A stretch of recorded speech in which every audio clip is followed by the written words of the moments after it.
Hola, buenos días a todos. Gracias una vez más por estar aquí. Gracias a los que están también del otro lado. Y bueno, hoy tengo el placer de presentar un amigo, compañero de viajes, y quien es el jefe de neuropsiquiatría de FLENI, además docente de la UBA, por supuesto médico psiquiatra, neuropsiquiatra, de mi preferencia, mi elegido, y además integrante e investigador principal del proyecto DIAN, este proyecto que está relacionado con las cuestiones del Alzheimer, que él podrá seguro contar mucho mejor que yo. Pero el tema de hoy, puntualmente, es muy interesante, realmente es apasionante y tiene que ver con estrategias terapéuticas en pacientes de alta complejidad. Son casos clínicos complejos. Nos gusta a veces hacer este tipo de encuentros porque nos marca la diferencia entre justamente con estos pacientes que son tan a veces difíciles y interesantes a la vez, esa ambivalencia. Así que no quiero ocupar más tu tiempo, Pablo. Bueno, muchas gracias Tomás. Buen día a todos. La propuesta, como decía Tomás, es mostrar dos casos clínicos en este caso. Uno es sobre alguien más que podría ser como cualquiera de nosotros, muy actual, muy desafiante, bastante difícil. Y el segundo caso, un caso muy complejo, eh, que quería mostrarles porque nos llevó a diversos desafíos diagnósticos. Así que estos son mis conflictos de interés y como siempre Adium, el departamento médico pide que cualquier duda off-label le escriban al médico de la casa. El primer caso es una mujer de buen nivel universitario, licenciada en Administración de Empresas, de 61 años de edad, que tienen la consulta que nosotros ponemos motivo de consulta, queja cognitiva, ¿no? La paciente se queja de olvidos y de que le cuesta encontrar las palabras, anomias, en los últimos 2 años, pero manteniendo su nivel funcional. Saben que eso significa que no entra dentro de ningún tipo de demencia temprana, porque mantiene el nivel funcional, sale de la definición de demencia. Pero una cosa sí que tenía extraña es que en el último año había tenido 3 episodios de desorientación espacial manejando el auto y por segundos no reconocía dónde estaba. Recuerda lo que sucedía en todos los episodios, o sea, recuerda su desorientación y su desesperación, esos segundos que perdía la orientación espacial. Totalmente independiente, deportista frecuente con tenis semanal, y acá hay algo en contra de la bandera roja habitual, que los olvidos le llaman la atención a la paciente y no al entorno. Si vemos la definición de los criterios de deterioro cognitivo leve de Ronald Peterson, es cuando se queja más la familia que el propio paciente. En cambio acá la familia lo minimiza, lo cual tira la pelota para la normalidad. La deriva su neurólogo, que la seguía por cefaleas tensionales a nuestro centro de memoria para evaluación. De carácter estaba, según ella y el marido, algo más irritable, siempre fue muy estructurada, niega síntomas depresivos, sí una preocupación creciente por lo que le sucede y que la lleva a la consulta, y el sueño se despierta durante la noche y no recupera el sueño, o sea, tenía un insomnio de fragmentación. Bueno, como antecedentes personales, la verdad que nada del otro mundo, hipotiroidismo, dislipemia y cefalea tensional, pero aparece sí una bandera roja, que es que tiene un antecedente del padre fallecido con demencia tipo Alzheimer a los 70 años de edad. Las medicaciones eran congruentes con las patologías prevalentes. En el examen neurológico, la paciente está muy bien, con muy buen nivel de arousal, con un mini mental de 28/30, un test del reloj perfecto 7/7, por lo cual el CDR tiene 0,5, que es deterioro cognitivo leve, y ningún síntoma focal ni extrapiramidal con reflejos presentes y simétricos. Bueno, la primera pregunta, pueden a mano alzada decir, con este perfil de paciente, ¿qué exámenes complementarios primeros le solicitarían? Además de un laboratorio, ¿no es cierto? ¿Qué dirían? Una resonancia, muy bien. ¿Qué más? Y un neurocognitivo, perfecto. Muy bien, vamos al neurocognitivo. La franja gris es la de la normalidad, con la media y los desvíos estándar para peor y para mejor, pero siempre dentro del nivel de edad y académico de la paciente. Y se puede ver ahí un mini mental, como decíamos, normal, un MoCA normal, y ligeramente, como bien perfil amnésico, la queja de memoria de ella se refleja en la evaluación. Y luego fíjense ustedes que salvo el Trail Milking B, los demás están todos muy bien, incluso tiene algunos upper band, o sea que mejor que la media de todos. Acá en la evaluación neurocognitiva de Flenny se puede ver muy bien eso. En azul es lo actual, en negro tienen lo esperado y en rojo inferior a lo esperado. Como ven ustedes, eso estaba vinculado a memoria. Bueno, esta es la resonancia, como ustedes habían dicho, que había que pedirle a la paciente. Díganme qué les parece, si ven algo anormal. ¿Se la ven bien? Tienen un corte coronal, que se usa bien para ver los hipocampos, un corte axial y uno de la convexidad. ¿Dónde? Muy bien. Perfecto. Acá el profesor Maresca dice que parecería haber un poco de acentuación de los surcos en la convexidad. Tiene un axial muy bueno, creo yo, ¿no? En el medio. No se ve nada. Sobre todo pensando en Alzheimer, tiene un cerebro posterior bastante íntegro. ¿Y qué les parece el coronal? ¿Ven alguna alteración?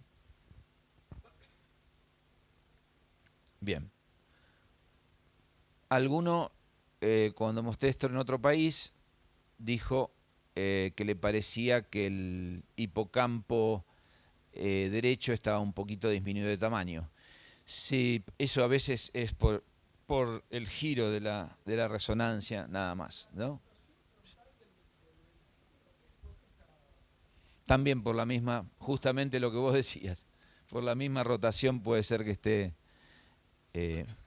cortado ahí. Sí, exacto. Y está bueno lo que dijiste porque eso explicaría la diferencia por ahí con el hipocampo.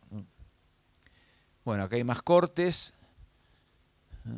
Bueno, aquí está bueno porque los hipocampos también se pueden ver en el corte axial. Entonces fíjense ahí abajo, ambos hipocampos, parecería ahí sí que el derecho, que es el del lado izquierdo, el derecho está un poquitito menos quizá que el otro. Y después ninguna otra cosa me parece a mí. Muy bien. Hasta aquí, ¿qué mote diagnóstico le pondrían a esta paciente? De acuerdo a lo que hablamos.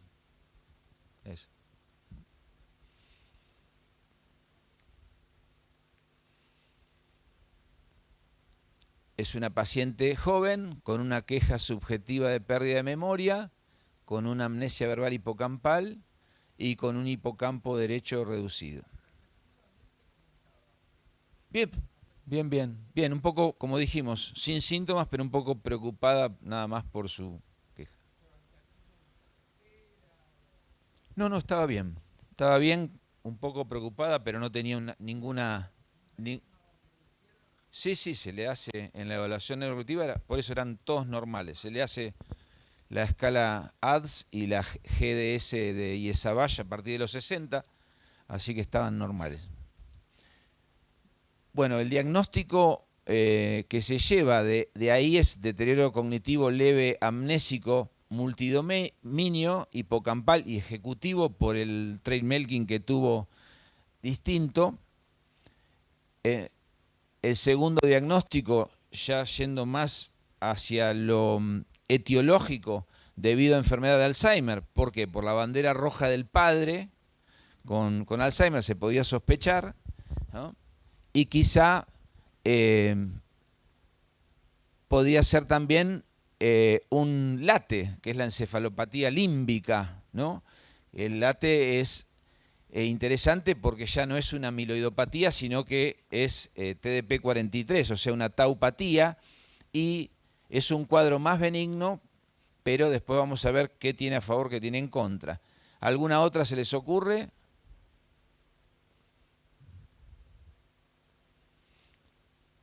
Muy bien. La pregunta entonces ¿es una paciente candidata a pedirle biomarcadores? Lo primero, ¿por qué? Por el antecedente y por qué más. La sintomatología, muy bien. Y lo otro, porque es muy joven. Y es autónoma, muy bien. Perfecto. ¿Y cuáles le pedirían? ¿Qué le pedirían? Un PET, muy bien. Un PET le pedirían. ¿Algo más?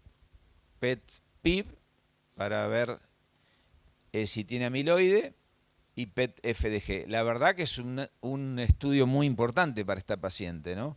Y más que ya puede acceder prácticamente al tratamiento, y es un tratamiento de la franja más eficiente, porque todavía tiene un mini-mental prácticamente impecable. Está muy bien la paciente. Bueno, acá tienen toda la oferta actual de los biomarcadores. La doctora decía muy bien que también se puede pedir en líquido cefalorraquídeo. Lo estamos usando menos porque es un poquito más cruento, ¿no? Para los pacientes. Y además, ¿por qué? Porque tenemos la gran novedad ahora de tener marcadores en sangre. Ahí ven ustedes lo que decía el doctor Maresca, el PET amiloide. El tau PET está solamente para investigación, todavía no está en la Argentina para pedirlo, el PET tau. Les quiero contar otro caso clínico que me pasó esta semana pasada, muy interesante, cortito, es que tengo un paciente parecido a esta mujer, pero que está mejor todavía que la mujer. Es asesor financiero, tiene 61 años y está bárbaro. Entonces lo metí en un protocolo de anti-tau de Merck, fase 3, porque está tan bien que podía entrar. El protocolo tiene unos criterios muy celosos, muy celosos. Entonces él, estando tan bien, entró al estudio, estaba re contento a la visita de inicio. Y a los pocos días me llama la neuróloga encargada del estudio y me dice, tu paciente no entró. Uy, la puta madre.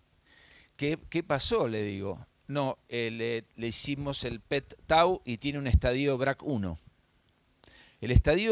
Los estadios de BRCA, que antes los teníamos solamente en las autopsias, ¿se acuerdan? Las biopsias. Ahora son en vivo, porque tenemos PET-tau. Entonces el paciente salió con tau solamente regionalmente en la corteza entorrinal. Entonces ese es un estadio 1. Y el protocolo, para mostrar la eficacia del anticuerpo que va sobre tau, necesita que esté más difundido y que sea un BRCA2, por lo menos que ya esté saliendo de los hipocampos, de la corteza hipocámpica. Así que lo llamé al paciente y le dije, tengo una mala noticia y una buena noticia para darte. La mala noticia es no entraste al estudio. ¿Por qué? Porque estás demasiado bien. Así que bueno, valía la pena contarlo porque es algo increíble del alcance tecnológico que está llegando, ¿no? Entonces, fíjense ustedes hoy cómo ha crecido esto. Ahí tenemos lo que decía la doctora, ¿no? La punción lumbar para poder ver beta 42, ver fosfotau, etcétera, después pasamos al PET-PIP, al PET-Tau, la resonancia, ahí se ve una flor de atrofia hipocampal bilateral y tenemos los marcadores ahora en sangre. Muy bien. Entonces, lo primero que se hizo es pedirle a esta paciente un fosfotau 217 en sangre. Y el fosfotau 217 en sangre fue, si es positivo, cuando es mayor a 7.65. Una paciente que recién está empezando tiene de concentración de tau positivo 8.72. Cuando el médico tiene alguna duda, o el paciente es muy joven, o le parece que es un poquito cercano al límite, puede pedir que gaste un poco más el paciente y hacerse lo que decía el doctor Maresca, un PET con PIB, y eso fue lo que se le hizo a la paciente, ¿no? Y fue muy interesante, porque fíjense ustedes que tiene muy poco de acumulación de amiloide, la tiene en los lugares más clásicos, que es, por ejemplo, esta casi bitemporal, y ahí la ven cerca del precunio, en la zona parietal. Y como correspondía a una paciente joven con muy buen nivel funcional y que estaba muy bien, el PET con FDG da una marcación metabólica mínima, que se ve un poquitito ahí, ven, parietal, un poquitito tiene de hipometabolismo parietal. Es lo único que tiene. Después ven que la mayoría de los cortes axiales muestran todo naranja, pues muestran una buena hipometabolismo, un buen funcionamiento cerebral general. Como esta paciente quería ya empezar con anticuerpos, y los anticuerpos gastando más dinero de lo que, si Dios quiere, el año que viene esta casa Adium va a traer, que es el donanemab, se lo genotipifica. ¿Por qué se lo genotipifica? Porque de acuerdo a la genotipificación hay más riesgo de ARIA, que son los efectos adversos más a respetar de los anticuerpos, ¿no? Y lamentablemente esta mujer tiene el genotipo que menos deseamos tener, que los dos alelos son E4, los más patológicos, incluso son los de peor pronóstico. Acá tienen ustedes este artículo del 2024 de Juan Fortea y su grupo, que muestra el análisis de los diferentes APOE, y el que está en rojo es el A4. Fíjense que empieza más temprano y tiene una caída y una evolución más agresiva. Pero también así es más agresivo para provocar ARIA. Entonces, al principio, la verdad, cuando estos papers salieron, y nosotros no teníamos ningún tipo de experiencia ni con lecanemab ni con donanemab, si nos daba la genotipificación 4.4, ni loco la infundíamos. Hoy, con los datos que hay de la seguridad que tienen los anticuerpos, esta paciente se empieza a infundir, porque la verdad que son bastante seguros, cada vez más seguros. Bueno, ¿qué tratamientos le pondría a la paciente, ¿no? Nosotros tenemos un algoritmo, lo hemos puesto también en el consenso, este algoritmo diagnóstico, en el consenso que publicamos con la AAPB, pero acá está el consenso farmacológico, por eso pongo esta publicación del doctor Lopera, ya fallecido, que es el padre de las demencias genéticas en el mundo, y un grupo donde está también publicando esto el doctor Allegri. Y fíjense que el tratamiento sugerido para esta paciente, porque tiene ya aunque es un MCI, tiene un correlato Alzheimer, es ya comenzar con un solo anticolinesterásico. Con respecto a los anticuerpos, entonces, los que se empezaron y se aprobaron fueron en el 2021 el primero, aducanumab, que ya no se desestimó y salió del mercado por su baja calidad entre eficacia y efectos adversos. Y estos son los dos aprobados 2023-2024, que se infunden endovenoso Así que esa es una de las opciones para este paciente. ¿Y a esta paciente le pedirían algo más? ¿Hay algo semiológico clínico que se nos escapa? Hay una bandera roja que no es la usual. Y sobre todo en una paciente que está muy bien, que es joven, que no nos terminó de cerrar. ¿Se acuerdan cuando empecé a relatar el caso? ¿Qué le pasaba a la paciente cuando estaba manejando? Eso no es normal. No es para nada habitual. Habitual es que venga alguien a quejarse de la memoria, pero que pase segundos y se desoriente con el auto. Nosotros sabemos que la desorientación visoespacial es un síntoma más avanzado en la enfermedad neurodegenerativa de tipo Alzheimer. Entonces había que explicarse de otra manera qué podía hacer. Y a esta paciente hay que pedirle entonces un electroencefalograma, porque puede tener rupturas de contacto. Y sobre todo, la epilepsia secundaria en pacientes jóvenes se ve hasta en un 40%. Es muy frecuente. Nosotros cada vez estamos viendo más que los early onset, pacientes de 50 y pico, 60 años, tienen más convulsiones. Y ahí ven ustedes la actividad con ondas agudas temporales posteriores derechas, que es congruente donde ella también tenía acumulación de amiloide, ¿no?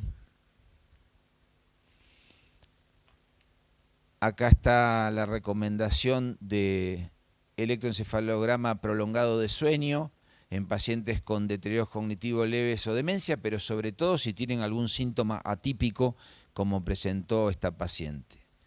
Entonces el tratamiento tenía que incluir algún antiepiléptico. El tratamiento pronto es muy importante porque la recurrencia es alta en el primer año si no hay fármaco anticonvulsivante en un paciente con esta presentación.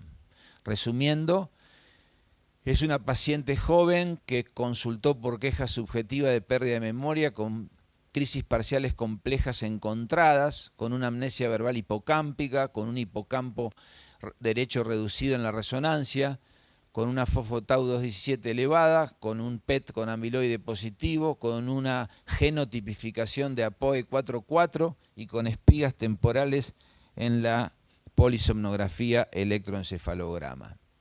El diagnóstico final de esta paciente a la fecha es entonces deterioro cognitivo leve amnésico, crisis parciales complejas secundarias a la enfermedad de Alzheimer y lo consideramos un early onset, de comienzo temprano. Esta paciente está con estimulación cognitiva, parches de ribastigmina, que le hizo muy bien, toleró muy bien, donanemab. El donanemab, las últimas guías recomiendan titularlo. Ya no se empieza más por se vio que disminuye el área titulándolo. Se empieza con 350 y se titula semana por semana hasta llegar a la dosis que es la recomendada de 1400, y el tiempo que se da el donanemab es de 18 meses. No se ha demostrado todavía que haya caída después de esos 18 meses, y esta paciente se usó Vibracetam 50 miligramos con muy buena tolerancia y con muy buena eficacia, y hasta la fecha no tiene más episodios de ruptura de contacto y de desorientación, los cuales fueron 100% atribuidos a sus crisis comiciales. Muy bien, entonces pasamos al caso clínico 2. Este caso que presenté lo lleva el doctor Allegri. Este caso que voy a presentar ahora es seguido por mí hace casi 7 años. Y es un caso muy particular, con una historia muy particular de este sacerdote que me consulta cuando tiene 65 años y es traído por sus hermanos, tiene muchos hermanos muy buenos, por creciente pérdida de memoria y cambios de carácter.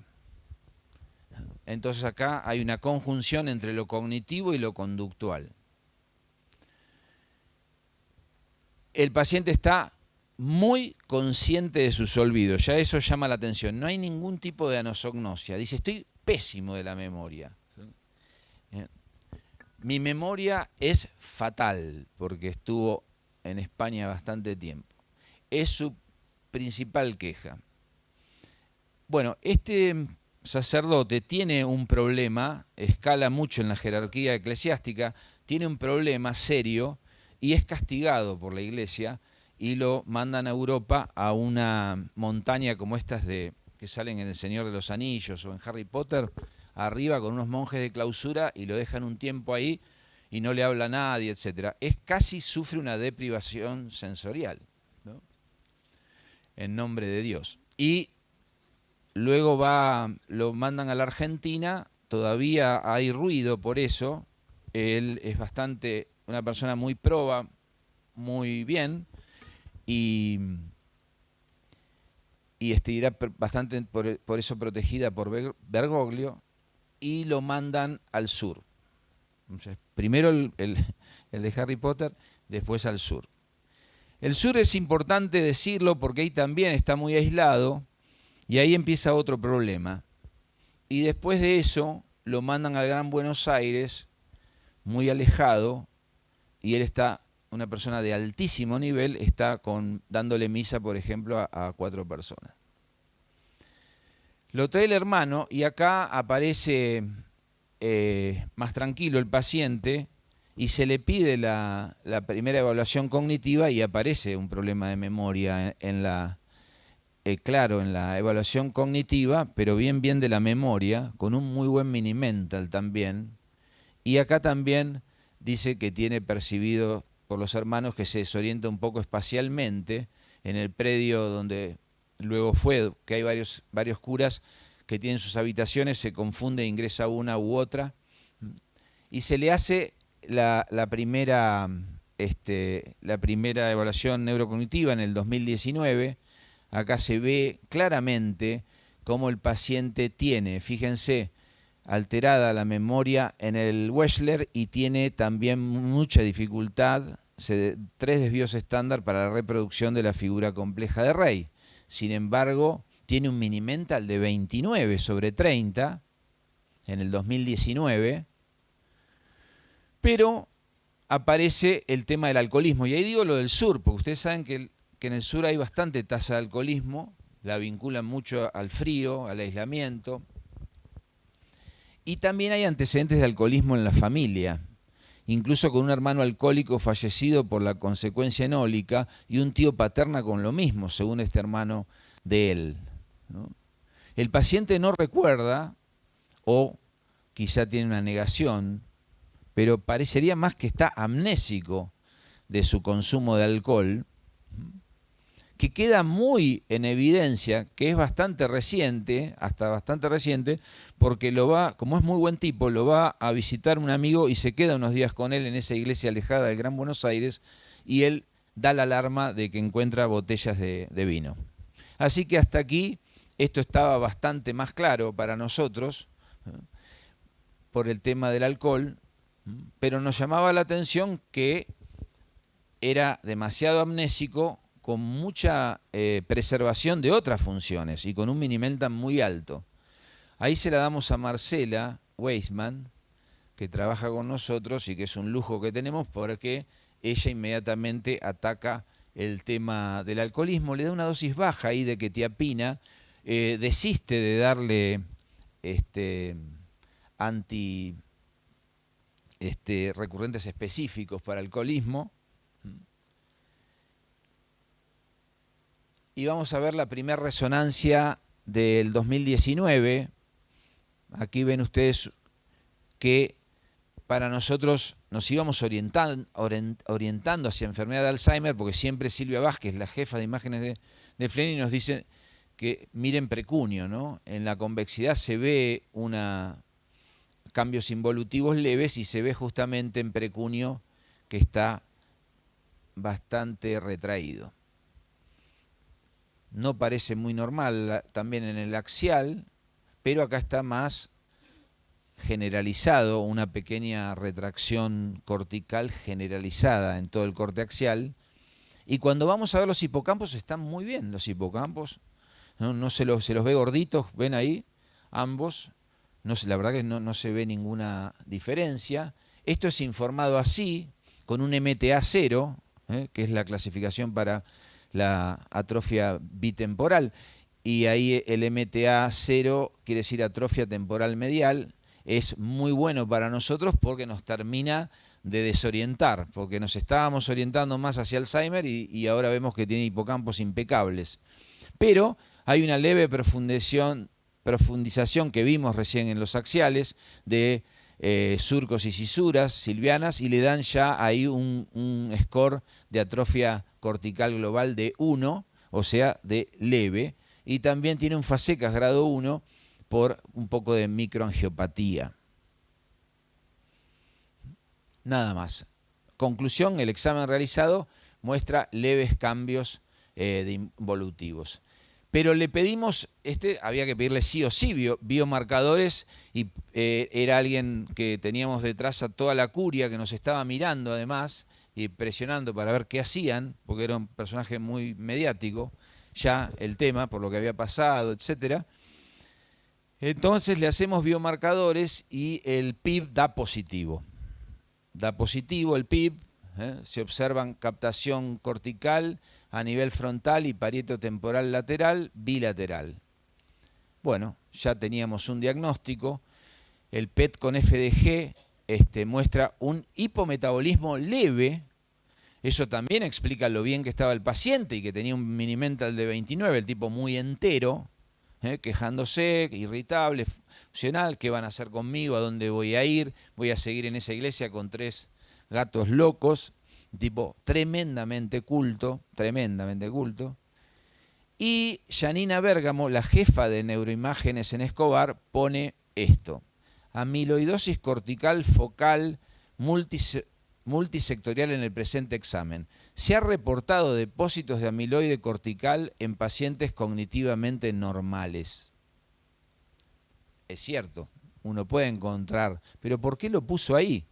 ¿No? Hay algo que no la convenció, porque habitualmente eso se pone fuera del, como una aclaración para que no se asusten, porque los pacientes leen sus informes, lógicamente. Hallazgos de disfunción metabólica leve. Y pone, eso sí lo ponen siempre, deberá valorarse con el resto de los estudios y queda a disposición del colega para intercambio.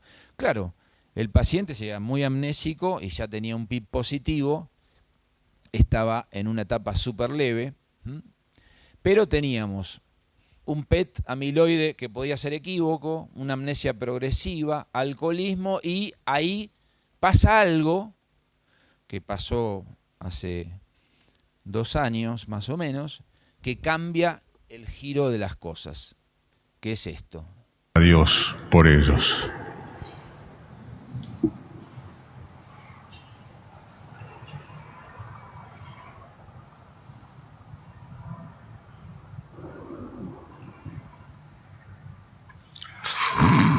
Ahí empieza la crisis focal, ¿no? Eso es focal en mi cuerpo derecho. Ahí generaliza.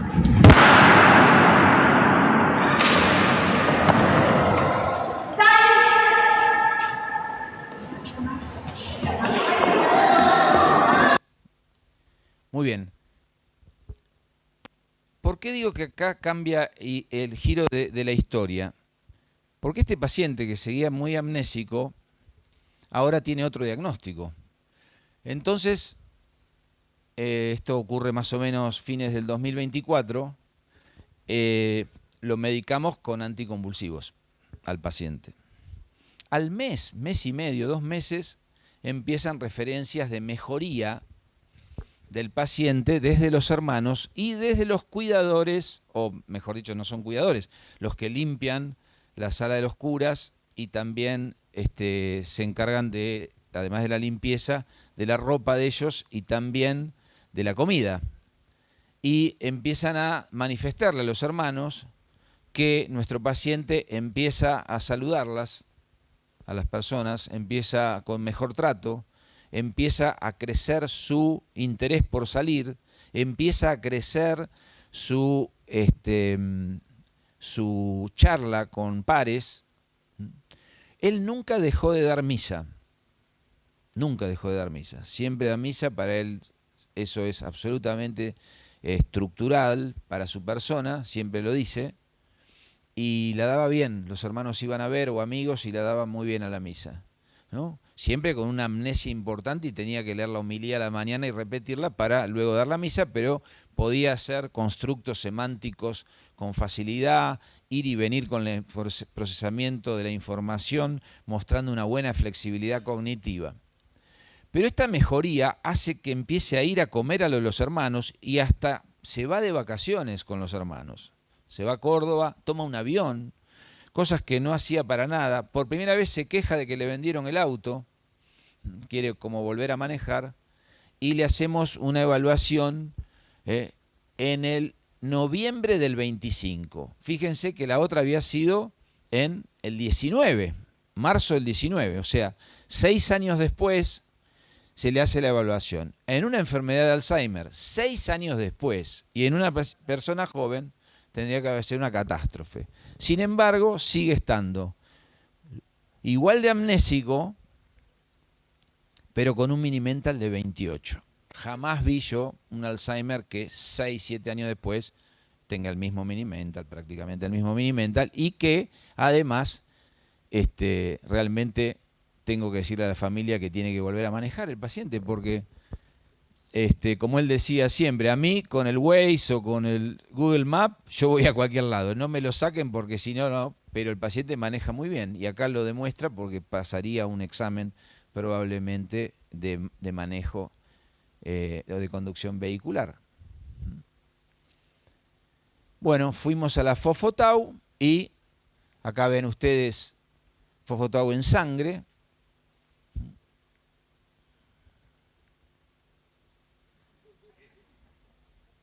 Tremendo, tremendo.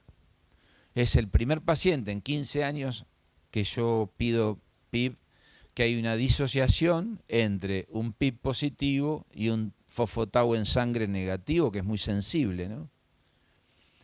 Yo, ¿por qué le pedí Fofo-Tau? Por lo que les decía. Yo lo llamé al hermano y le dije, mira, no me cierra la mejoría desde que lo medicamos con la epilepsia y desde que está lejos del alcohol. Yo creo que hay... Fleni compró hace un mes, le digo, un aparato. Es muy barato poder hacer una Fofo-Tau 217 en sangre. En Estados Unidos hoy vale $70. Y en Argentina vale 200.000 pesos. 250.000 pesos. Yo le haría una Fofo-Tau 217, le dije a los hermanos, y le haría neurofilamentos de cadena liviana, con la misma extracción de sangre, para ver si hay una enfermedad estructural en progreso. ¿Por qué le pido esas dos cosas? Una, para ratificar si esto es Alzheimer o no. Pero la otra es para ver si no es Alzheimer, si tenemos una altísima progresión de una enfermedad estructural en estos 7 años. ¿Qué fundamentos tuve para solicitar neurofilamentos de cadena liviana, que va a crecer mucho en neuropsiquiatría, su uso, su pedido? Piensen ustedes que yo lo estoy pidiendo en pacientes bipolares con deterioro cognitivo, y estamos haciendo investigación en eso, porque es muy interesante ver si hay neuroprogresión o no. ¿Qué mide y para qué sirve? Es un marcador de daño axonal inespecífico, se libera ante cualquier degeneración neuronal, Alzheimer, frontotemporales, ELA, ACV, traumatismo de cráneo. Aumenta a ritmo de un 3% por año con la edad, debe siempre interpretarse ajustado a la edad, y distingue si hay un proceso neurodegenerativo en progresión activo, pero nunca de qué etiología específica es. ¿Qué nos dice en este paciente si es normal? Va en contra de una neurodegeneración activa, progresiva y agresiva del cuadro. Es coherente con la Fofo-Tau 217 negativa y nos aleja del Alzheimer. Sostiene un cuadro más indolente, quizá un late, o una secuela tóxico-alcohólica o las crisis subintrantes y subclínicas durante muchos años, ya estabilizadas, más que una degeneración progresiva. No descarta un late, ni excluye por completo las otras etiologías. Es un dato que suma y a este paciente hay que seguirlo, ¿no es cierto? Bueno, los neurofilamentos de cadena liviana, para alegría de todos, también salieron extremadamente bajos, con un 88, con un Z-score de 0.0 0,71. Entonces repasamos qué cuadros podían ser parecidos: alcoholismo crónico, síndromes amnésicos, y la verdad que teniendo una vitamina B12 normal, teniendo un cuerpo calloso que está bien, hiposcampo que está bien, etcétera, no encontramos mucha adherencia a que esto fuese causado o sea causado por un alcoholismo crónico que rompió estructuras cerebrales, tampoco por lo de los neurofilamentos que les decía, pero este repaso de los síndromes amnésicos vinculados al alcohol creo que es mandatorio en el caso de este paciente. Y el LATE, que es las siglas son Limbic Age y Encephalopathy, relacionado a TDP43, es un depósito de esta proteína TDP43, una proteína tau en el sistema límbico, amígdala, hipocampo, pero está en personas más grandes generalmente, ¿no? Es la segunda causa amnésica más frecuente después de la enfermedad de Alzheimer en mayores de 90, sin un biomarcador en vivo validado aún. Es un diagnóstico que es clínico radiológico probabilístico. Este es el perfil típico. Es un cuadro amnésico puro más benigno y más lento que la enfermedad de Alzheimer.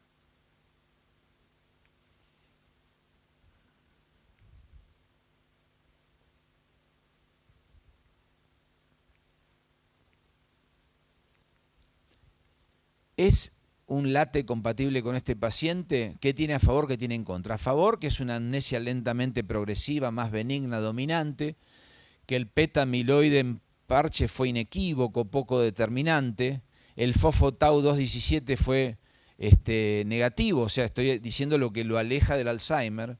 Los neurofilamentos mostraron que no hay una neurodegeneración axonal activa, y el curso clínico estable en 5 o 6 años sin progresión multidominio podrían orientar a favor de un LATE.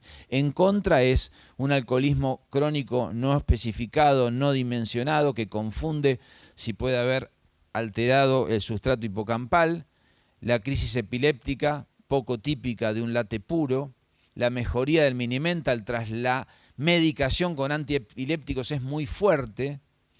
No hay biomarcador en vivo para la TDP43, sigue siendo un diagnóstico de exclusión, y la edad, repito, nos llama mucha atención, que es algo temprano para el perfil típico, que son mayores de 80 años. Las crisis epilépticas subclínicas aparecen como una probabilidad mayor de posibilidad de explicar lo que le pasa a este paciente y su deterioro amnésico, ¿no? La hiperexcitabilidad hipocampal reduce el rendimiento, sobre todo en memoria episódica. Las descargas pueden acelerar el declive cognitivo. Hemos tenido otros pacientes que nos ha pasado de estabilizar la epilepsia y de que mejoren tremendamente y terminan siendo demencias reversibles. Y el tratamiento actual de este paciente es el brivaracetam 50 y 50 cada 12 horas, brexpiprazol por la irritabilidad y además porque siempre lo vimos, le cayó muy bien cada 12 horas, una dosis baja, y siempre lo vimos vinculado al Alzheimer, que era nuestro diagnóstico que tuvimos durante años. Estimulación cognitiva, ahora la acepta, ese fue otro cambio, ella no aceptaba para nada la estimulación cognitiva. El ejercicio, ni se movía, ahora está caminando, se va de vacaciones, etc. Y aumentó su vida sociofamiliar integrada, por lo cual el paciente hoy es un paciente feliz, ¿no? Que está mucho mejor, y bueno, la familia está muy asombrada, ¿no?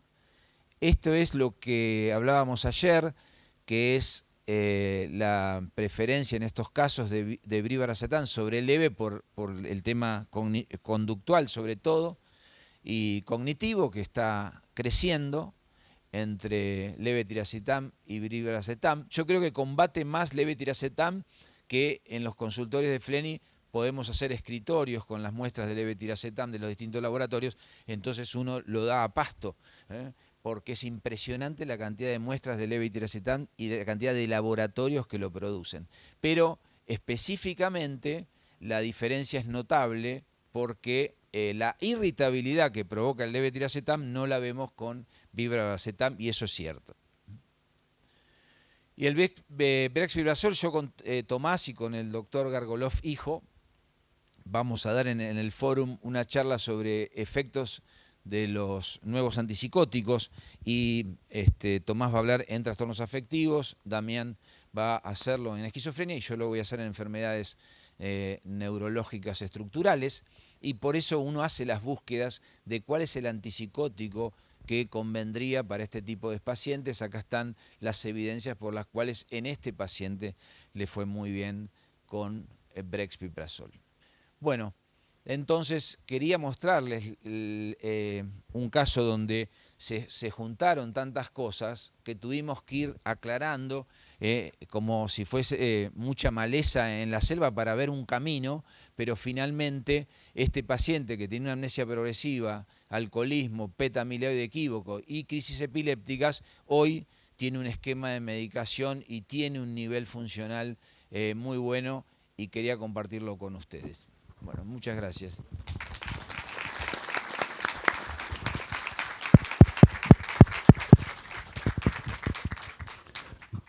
Bueno, buenísimo, Pablo, un lujo, espectacular. Y quedamos ahora, tenemos unos minutitos, además clavado en cero, es una maravilla. Tenemos unos cuantos minutitos para preguntas o comentarios. Quedamos abiertos. Bueno, arranco yo para romper el hielo. Mencionaste que cerca del 60% de los pacientes que tienen una enfermedad de Alzheimer pueden tener fenómenos epilépticos. Pero ahora al final mencionaste algo prácticamente inverso, que pacientes con epilepsia podrían tener manifestaciones cognitivas de tipo Alzheimer, o cómo es eso. No de tipo Alzheimer, sino que es un camino bidireccional, como las epilepsias dan deterioro cognitivo, pero sobre todo los neuropsiquiatras, los colegas, tenemos que estar atentos a las crisis subclínicas, ¿no? El otro día vino un chico de Rosario, muy raro, joven, 41 años, que trabaja en el ministerio, un papá diputado, y muy hipertímico el chico, me pareció. Pero había pasado por muy buenos psiquiatras, lo habían medicado siempre y el síntoma no se le va. Y le digo, bueno, no, me estudiaron tremendamente, todo, y ¿te encuentran algo? Sí, todos dicen que es un hipocampo, está un poco flaco, es lo único. Bueno, ¿cuál era el síntoma del chico, de este hombre? El síntoma era un trastorno de focalización, él era fanático del fútbol, y él me decía, por ejemplo, en el Mundial, yo estoy viendo un partido con mis amigos y yo no tengo el foco sobre el partido. Puedo explicar quién está jugando, puedo decir todo, pero no lo termino de registrar bien. Tengo un foco ahí que nadie me supo decir qué es todo el tiempo. Entro en supermercado, está la góndola, yo veo la góndola de todo, pero no veo nada, porque tengo un foco que me lo perturba. Eso es continuo, le digo yo, es casi continuo, mucho del día. ¿Te dieron antiepilépticos alguna vez? Todo, me dan bien, y me dieron Valcote, me dieron la motrigina, nunca me cambió el amperímetro. Y lo único que le encuentran es un poquito más flaco, un hipocampo. Ese paciente hay que recontra estudiarlo. Entonces le pedimos una resonancia con protocolo de epilepsia, con FDG, ¿no? Y con DTA, con tensor de difusión también, ¿no? Que es muy importante para la epilepsia. Y realmente se lo mandé a Alfredo Thompson, que tiene mucha experiencia en eso. Algunos lo juzgan, en los neurólogos, no los psiquiatras, lo juzgan como exagerado a veces a Alfredo, pero realmente a muchos pacientes así, porque yo le decía, es un problema atencional, y el flaco me decía, no es atencional. Sí, le digo, es atencional. Bueno, no sé, lo llamarás atencional. Yo tengo eso ahí que está, y claro, eso te saca el foco de atención, quieras o no, le digo. Pero bueno, las evaluaciones neurocognitivas de él tienen un poco de alteración en atención, lo demás está bien. Así que siempre hay que descartar eso, y tu pregunta, yo apuntaba a lo de las crisis subclínicas, crisis subintrantes, está bueno. Y muchas veces nosotros, como damos estabilizadores, las mejoramos. Porque mencionaste el concepto que me pareció interesante de demencia reversible. Sí. Digo, ¿no? Bueno, que fue una demencia reversible fue Ricardo Barbano, en Mar del Plata estoy hablando, uno que tuvimos con Silvia, que vino demente y con antiepilépticos y todo, mejoró. El tipo quedó con un deterioro cognitivo leve. Voy a esto, digamos. Sí. Entonces en pacientes añosos o no tanto, Sí. que tienen síntomas demenciales, casi que correspondería y sería lógico de rutina un electroencefalograma. Sí, de hecho aparece dentro del workup en demencias y lo hemos negligido mucho.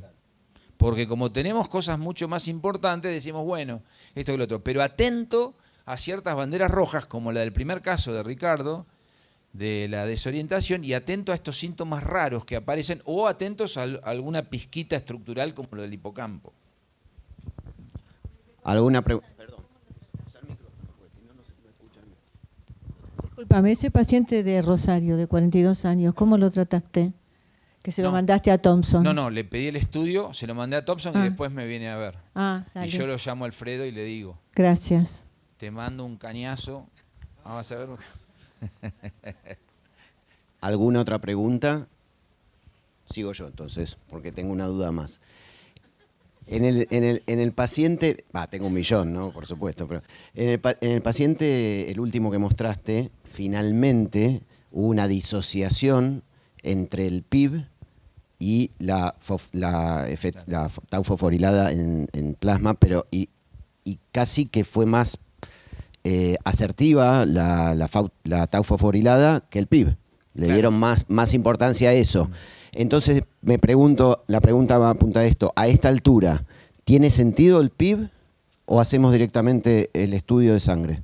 La pregunta es re buena porque siempre, incluso en guías está el error que el verdadero algoritmo sugerido es primero en sangre, y si da positivo, ahí confirmás con el PIB, que es mucho más específico. Acá lo que pasó es que fue un PIB raro, puede pasar. ¿Qué estudio es perfecto? Yo pedí, no sé, 400 PIB desde que salió 2012 a hoy, nunca tuve este problema. Este es el primer caso que yo tengo donde interpretamos ese estudio como total, y ahora con la tecnología de tener en sangre nos viene esto. Otra aclaración interesante es que la gente dice, ¿por qué medís amiloide con un marcador de tau? Y en realidad no es un marcador de tau. Lo que pasa es que no bien se empieza a acumular amiloide, empieza a fosforilar tau, antes de que tau se difunda. Por eso es un marcador muy sensible y muy temprano de tau. En realidad está mostrando amiloide, que el amiloide se está expresando, y una manera de expresarse del amiloide es fosforilar tau. Y la última, por mi parte por lo menos, es, ¿tendría sentido, no lo vi, por ahí lo hicieron, en este paciente, el último que mostraste, 6 años después, justamente por el tema de lo que acabas de explicar, repetir el PIB? Porque podría haber amiloide. Total, ahora es una cuestión de plata. Tengo que convencer al bolsillo de los hermanos de juntar $2.000 si quieren hacerle el PET con PIB. Pero como están todos maníacos ahora con la euforia que está bien, yo no les digo nada y que sigan.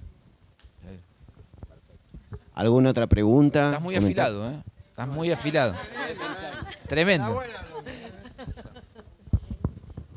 ¿Qué tal, doctor? Yo quería preguntarle si usted cree que hubo una relación entre un cambio en el patrón de consumo de alcohol y la crisis que tuvo el paciente.